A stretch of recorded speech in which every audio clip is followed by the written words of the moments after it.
अमरावती ते बडनेरा रस्त्याकडे जात असताना नवीन बांधलेल्या राजापेठ उड्डाणपुलाबाबत अनेक राजकीय युद्ध होऊन शेवटी उड्डाणपुलाचे स्वतः लोकार्पण करण्यात आले होते।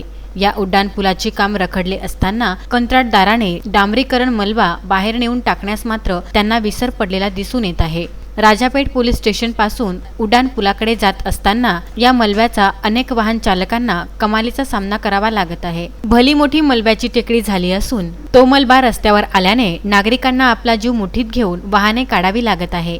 या मलब्यामुळे अनेक दुचाकी रात्रीच्या वेळी स्लिप सुद्धा झाले आहे। रात्री या रस्त्याने जात असताना मोठा अपघात होऊ शकतो। येथील मलबा उचलून नेऊन टाकण्याकडे कंत्राटदाराचे संपूर्ण दुर्लक्ष झाल्याचे दिसून येत आहे। उड्डाणपूल बांधकाम अपूर्ण असताना आधी स्वतः लोकार्पण करून रस्ता खुले करून देण्याचे जे राजकारण झाले होते त्याचे या मलब्यावर दुर्लक्ष का होत आहे असा प्रश्न आता नागरिकांना पडला आहे। येथील अनेक दिवसापासून पडून असलेला मलबा तात्काळ उचलण्यात यावा अशी मागणी ही होत आहे। Vidarbha news bureau, Amravati.